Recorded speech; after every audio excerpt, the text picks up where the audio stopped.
అంటే ఈ మధ్యకాలంలో హత్రాస్ సంఘటన గానీ, కత్వా సంఘటన గానీ, ఉన్నావో సంఘటన గానీ, బిల్కిస్ బానో నిందితులను విడుదల జేయడం గానీ, ఇలాంటివి వరుసగా జరుగుతూ వస్తున్నాయి. ఆ నిందితులను అత్యాచారం చేసిన నిందితులను బయటికి తీసుకొచ్చి, దండలేసి, ర్యాలీలు చేసి, వాళ్ళ సత్ప్రవర్తన కారణంగా వదిలేసినామని జెప్పి, అంటే కొత్త భారతదేశం కొత్త భారతదేశం అని జెప్పేసి చాలామంది కామెంట్లు చేస్తున్న సందర్భంలో, ఇదేనా కొత్త భారతదేశం అనే ప్రశ్న వస్తున్న సందర్భంలో మహిళా సంఘంగా మీరేమంటారు? అయితే ఇప్పుడు నేను ముందు చెప్పినటువంటి అంశానికి, ఈ అంశానికి కొంత లింక్ ఉంది. ఏంటి అంటే, ఈరోజు యువత 5గురు పిల్లల్ని కంటే ఎక్కువ కంటే వాళ్ళని సన్మానం చేస్తామని ఒకవైపు చెప్తున్నారు. రెండో వైపు మనుధర్మ శాస్త్రాన్ని తీసుకొచ్చి ఈరోజు మహిళలు ఉద్యోగాలు చేయాలా, ఊళ్ళు వెళ్ళాలా, ఇంటికి పరిమితం కావాలనేది ఒకవైపు చెప్తున్నారు. ఈ ఘటనల నేపథ్యం అంతా కూడా ఈ బీజేపీ ఆర్ఎస్ఎస్ భావజాలము ఈరోజు మనుధర్మాన్ని తీసుకొచ్చి అమలు చేయాలి అనేటువంటి వాళ్ళ భావజాలానికి లోబడే ఈ ఘటనలన్నిటిలలో కూడా దోషుల పక్షాన వాళ్ళు నిలబడిన తీరు అనేది మనకి కనిపిస్తుంది. కతువా ఘటన, ఒక 8 సంవత్సరాల అమ్మాయి, ముస్లిం బాలిక, ఒక హిందూ దేవాలయంలో తీసుకెళ్ళి వారం రోజుల పాటు ఆ చిన్న పాపని మత్తు పానీయాలు, మత్తు పదార్థాలు, మత్తు ఇంజెక్షన్లు ఇచ్చి అత్యాచారం చేస్తే 8 సంవత్సరాల బాలిక ఎంత వేదన అనుభవించి ఉంటుంది. ఆమె జరిగిన ఘటనకి ఏదైతే అటువంటి దారుణానికి పాల్పడినటువంటి వాళ్ళని ఎంత కఠినంగా శిక్షించాలి మన భారతదేశంలో ఉన్నటువంటి హిందూ లా ప్రకారం. కానీ ఆ ఘటన మీద కనీసం కేసు బుక్ చేయడానికి కూడా అక్కడ సిద్ధపడలేదు. కేసు బుక్ చేయొద్దు అని చెప్పేసి దాదాపు 200 మంది అక్కడ ఉన్నటువంటి బీజేపీ ఎమ్మెల్యేలు, ఎంపీలతో కలిసి 200 మంది బీజేపీ నాయకుల పక్షాన ఒక ర్యాలీని నిర్వహించడం జరిగింది. ఆ తర్వాతకి అనేక పోరాటాల తర్వాతకి వారికి శిక్ష పడడం జరిగింది. అనేక పోరాటాల తర్వాత ఆ తర్వాతకి మన హత్రాస్ ఘటన, తల్లితో పాటు పొలంలో పని చేసుకోవడానికి వెళ్ళినటువంటి ఒక 19 సంవత్సరాల యువతిని 4 యువకులు తీసుకెళ్ళి అత్యాచారం, అతి దారుణంగా, అత్యాచారం అని కూడా కాదు, అది చాలా ఆ పేరు కూడా చాలా తక్కువే.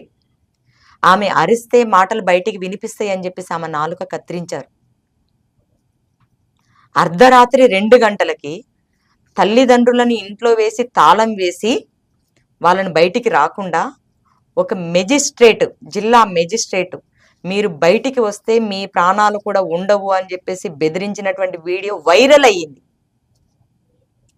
ఇటువంటి అన్నిటిని కూడా పక్కకు పెట్టి హిందూ సంప్రదాయాన్ని నిలబెట్టేది మేమే, హిందూ సంప్రదాయానికి వారసులం మేమే అని చెప్పుకుంటున్నటువంటి ఈ బీజేపీ, ఈ ఆర్ఎస్ఎస్ నాయకత్వము పోలీసుల ఆధ్వర్యంలో పోలీసులతోటి అంత్యక్రియలు చేశారు అర్ధరాత్రి 2 గంటలకి.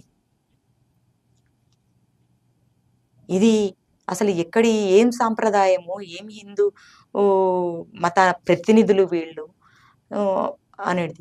అయితే ఇంత దారుణమైన ఘటన జరిగితే ఆ నిందితుల మీద కేసు బుక్ చేయడానికి రాలేదు.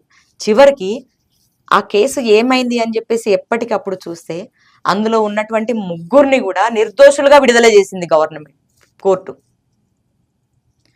ఎందుకు అంటే వాళ్ళు పై కులానికి చెందినటువంటి వాళ్ళు కాబట్టి వాళ్ళు ఇటువంటి నీచమైన పనులు చేయరు. ఆ కేసు వివరాలు చదివిన ఎవరికైనా తెలుస్తుంది. పై కులానికి చెందినటువంటి వాళ్ళు కాబట్టి ఇటువంటి నీచమైన పనులు చేయరు, వాళ్ళకి దాంతో సంబంధం లేదు. ఈ అమ్మాయే వాళ్ళని పిలిచింది అని చెప్పేసి ఆ అమ్మాయి, చనిపోయిన అమ్మాయి మీద ఒక అబద్ధపు దుష్ప్రచారాన్ని క్రియేట్ చేసి ఈరోజు ఆ దోషులను విడుదల చేయడం అనేది జరిగింది. అట్లాగే ఉన్నావో మనం చూస్తూనే ఉన్నాం.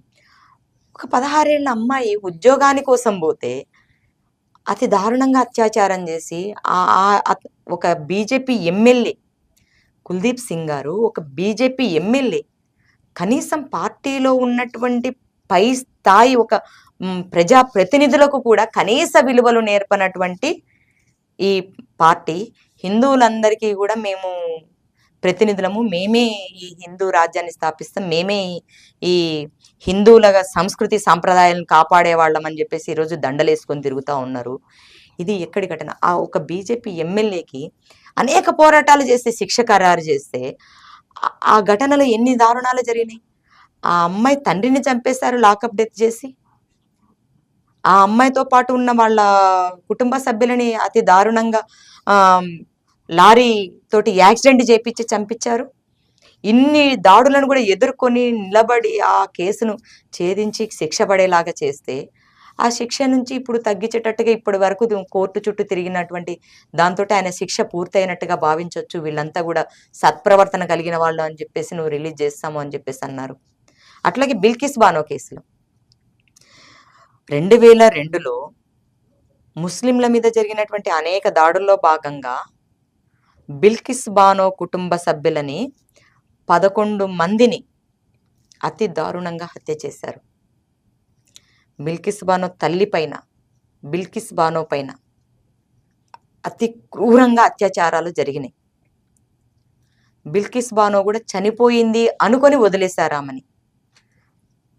బిల్కిస్ బానో కళ్ళ ముందే ఆమె కూతురు 6 సంవత్సరాల పాపని 2 కాళ్ళు పట్టుకొని తలని బండకేసి కొడితే కళ్ళ ముందు పసిపాప ప్రాణాలు కోల్పోయింది. ఇంత క్రూరంగా దాడి చేసి, హత్యలు చేసి, అత్యాచారాలు చేసినటువంటి వాళ్ళని అక్కడ గుజరాత్లో నాకు న్యాయం జరగదు అనేసి బాంబే కోర్టుకు షిఫ్ట్ చేసుకొని బాంబేలో పోరాడి వాళ్ళకి శిక్ష పడేలాగా అందరి మద్దతుతోటి కృషి చేసింది. ఆమె చేసిన ఫలితంగా శిక్ష పడింది. శిక్ష పడిన తర్వాతకి ఇంత క్రూరత్వం మనకి కళ్ళకు కనిపిస్తున్న నేపథ్యంలో ఈరోజు కోర్టు వాళ్ళకి ఏమని చెప్పింది? సత్ప్రవర్తన కలిగిన వాళ్ళు, వీళ్ళు బ్రాహ్మణులు, సత్ప్రవర్తన కలిగిన వాళ్ళు కాబట్టి వీళ్ళని విడుదల చేస్తున్నామని చెప్పేసి తీర్పు చెప్పింది. తీర్పు చెప్పిన తర్వాత ఏం జరిగింది? అక్కడ ఉన్నటువంటి బీజేపీ ఎమ్మెల్యేలు, ఎంపీలు, బీజేపీ పరివారం అంతా వాళ్ళకి పూలమాలలు వేసి, మనం జనరల్గా చూస్తాం ఒక ఇళ్ల పోరాటం చేసి ఇళ్ళు సాధించుకోవడానికి మనం భూమి మీదకి వెళ్ళినప్పుడు పోరాటం జరిగేటప్పుడు లా అండ్ ఆర్డర్ ప్రాబ్లం తోటి అరెస్టులు చేస్తే వచ్చేటప్పుడు ప్రజలందరూ కూడా మా భూముల కోసం, మా ఇళ్ల కోసం పోరాటం చేసిండ్రు వీరులు అని చెప్పేసి తీసుకొస్తారు. ఆ పద్ధతుల్లో అత్యాచారం చేసి క్రూరత్వంగా హత్యలు చేసినటువంటి ఒక హంతకులకి పూలమాలలు వేసి స్వీట్లు తినిపించుకుంటూ డప్పు మేళ తాళాలతోటి, వాయిద్యాలతోటి ఊరేగింపుగా తీసుకొచ్చారు. అంటే నువ్వేం సూచిస్తున్నావు? అంటే అత్యాచారాలు చేసేటోళ్ళు హీరోలని చెప్తున్నావా? హత్యలు చేసేటోళ్ళు హీరోలని చెప్తున్నావా? ఈ సమాజానికి నువ్వు ఏం సందేశం ఇవ్వదలుచుకున్నావు? మహిళలకు రక్షణ లేదు, మహిళలు ఎక్కడ ఏది జరిగినా కానీ మీరు బయటకు వచ్చి చెప్పినా మీకు మేము రక్షణ కల్పించము అని చెప్పదలుచుకున్నారా?